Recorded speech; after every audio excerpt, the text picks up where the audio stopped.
येत्या 18 जानेवारी म्हणजेच रविवारी आहे पौष अमावास्या. या अमावास्येला मौनी अमावास्या असे देखील म्हटले जाते. या दिवशी सूर्य आणि चंद्र दोन्ही मकर राशीत असतात. त्यामुळे या दिवशी स्नान, दान, जप, तप आणि पितरांचे तर्पण करणे खूप शुभ मानले जाते. मौनी अमावास्येच्या दिवशी ब्रह्ममुहूर्तावर पवित्र नद्यांमध्ये स्नान करणे विशेष महत्त्वाचे. यामुळे पुण्य मिळते आणि आयुष्यात सुख समृद्धी येते. मौनी अमावास्येच्या दिवशी गंगाजल अमृतासारखे होते असे मानले जाते. या दिवशी गंगेत स्नान केल्याने अक्षय फळ मिळते. मौनी म्हणजे मौन धारण करणारा. धार्मिक मान्यतानुसार या दिवशी मौन पाळून स्नान, जप, ध्यान आणि दान केल्याने मन शुद्ध होते आणि आध्यात्मिक शांती मिळते. मौनी अमावास्येला भगवान विष्णू आणि शिवपूजन केल्याने विशेष पुण्य प्राप्त होते असे धर्मग्रंथात सांगितले आहे. या दिवशी गरजू लोकांना अन्न, वस्त्र, धान्य आणि धन दान केल्याने लक्ष्मी कृपा होते असे म्हटले जाते. मौनी अमावास्येच्या दिवशी पूर्वजांचे पिंडदान, श्राद्ध आणि तर्पण करावे. असे केल्याने पितृदोषापासून सुटका होते. अमावास्येच्या दिवशी पिंडदान, श्राद्ध आणि तर्पण करून पितृ प्रसन्न होतात आणि आशीर्वाद देतात.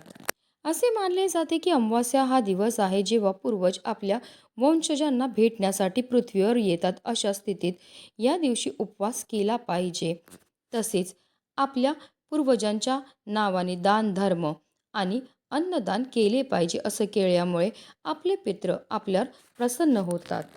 तसेच अमावास्येच्या दिवशी पिंपळाच्या झाडाला जल अर्पण करणे आणि संध्याकाळी दिवा लावल्याने पूर्वजांच्या आत्म्याला शांती मिळते. या दिवशी सूर्य आणि चंद्राचा संयोग खूप फायदेशीर मानला जातो. या दिवशी सर्वार्थ सिद्धी योग देखील तयार होत आहे. मौन व्रत आणि ध्यान केल्याने आत्म्यांना शांती मिळते. या दिवशी स्नान, दान आणि पूजा करण्याबरोबरच पूर्वजांच्या आत्म्याच्या शांती आणि पितृदोषापासून मुक्ती मिळवण्यासाठी काही प्रभावी उपाय आणि सेवा देखील केल्या जातात. आणि म्हणूनच मौनी अमावास्येच्या दिवशी तुम्ही काही नाही केलं तरीही चालेल, पण सकाळीच उठल्याबरोबर घराच्या उंबरठ्यावर ठेवा ही वस्तू ठेवल्यामुळे आपलं एक रात्रीतून आयुष्याचं तर सोनं होणारच आहे, पण आपलं 7 पिढ्यांचं दारिद्र्य नष्ट होऊन आपल्या कुटुंबाची, मुलांची, पतीची भरभरून अशी प्रगती होणार आहे. तर ती कोणती वस्तू ठेवायची, कुठे ठेवायची त्याबद्दल सविस्तर आणि महत्त्वाची अशी माहिती मी तुम्हाला या व्हिडिओमध्ये देणार आहे. तर व्हिडिओ पूर्ण पहा आणि जर तुम्ही माझ्या चॅनलवर नवीन असतील तर चॅनलला सबस्क्राईब करा आणि शेजारी बेल आयकॉन सुद्धा प्रेस करा, जेणेकरून तुम्हाला माझ्या नवनवीन व्हिडिओचं नोटिफिकेशन हे मिळत राहील.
आता कुंकवाने आपल्याला आपल्या उंबरठ्याच्या दोन्ही बाजूला एक एक स्वास्तिक हे काढून घ्यायचं. स्वास्तिक काढताना ते व्यवस्थित काढा. त्यामध्ये 4 बिंदू तसेच कडीला ज्या 2-2 रेषा असतात त्या आवर्जून आपल्याला द्यायच्या आहेत. कारण स्वास्तिक हे मांगल्याचं प्रतीक आहे. स्वास्तिकला श्री हरिविष्णूंचं आसन मानलं जातं. तसेच माता लक्ष्मी आणि गणपती बाप्पांचं स्वरूपसुद्धा म्हटलं जातं. आणि असं हे स्वास्तिक आपल्या मुख्य प्रवेशद्वाराच्या उंबरठ्यावर काढल्यामुळे आपल्याला ग्रहदोषापासून मुक्तताही मिळत असते. आणि माता लक्ष्मी आपल्या घरावर प्रसन्न होऊन तिचं अखंड आगमन हे होत असतं. कारण अमावास्येच्या दिवशी माता लक्ष्मी ह्या भूतलावर जागृत अवस्थेत असते आणि असं हे स्वास्तिक काढल्यामुळे ती आपल्यावर प्रसन्न होते. त्याचबरोबर आवर्जून एक कुंकवाने स्वास्तिक जे आहे ते आपल्याला आपल्या मुख्य प्रवेशद्वारावर सुद्धा काढून घ्यायचं आहे. आपल्या घराचं मुख्य प्रवेशद्वार हे आपल्या घराचं सर्वस्व असतं. आपल्या घरामध्ये जी पण चांगली गोष्ट, वाईट गोष्ट, सकारात्मकता, नकारात्मकता, लक्ष्मी, अलक्ष्मी ही आपल्या मुख्य प्रवेशद्वारामधूनच आपल्या घरामध्ये प्रवेश करत असते. आणि अमावास्या तिथीला आपले पितृ मृत्यू लोकातून या भूतलावर येत असतात आणि त्यांना प्रकाशाची वाट मिळावी याकरता आपल्याला एक दिवा जो आहे तो आपल्या उंबरठ्यावर सुद्धा आवर्जून लावायचा आहे.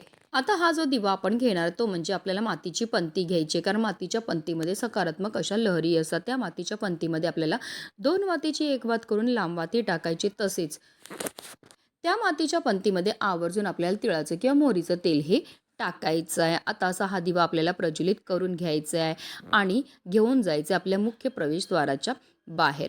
बाहेरनं जेव्हा आपण आतमध्ये येतो तर जी आपली उजवी बाजू आहे त्या उजव्या बाजूला आपल्याला उंबरठ्याच्या उजव्या साईडला आपल्याला हा दिवा जो आहे तो ठेवायचा आहे.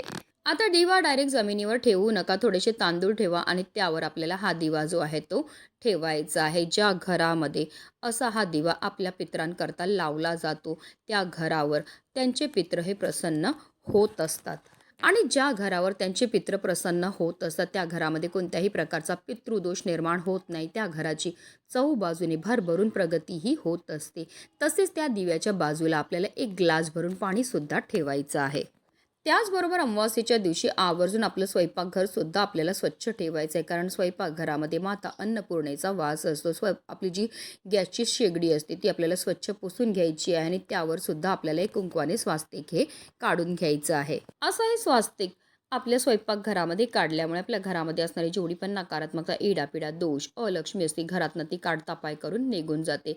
त्याचबरोबर एक दिवा आपल्याला आवर्जून आपल्या स्वयंपाकघरामध्ये सुद्धा लावायची, जिथे आपण पाण्याचा साठा ठेवतो. म्हणजे तुमच्याकडे फिल्टर असेल, तुम्ही मातीच्या भांड्यामध्ये पाणी ठेवत असेल तिथे आपल्याला हा दिवा जो आहे तो लावायचा आहे.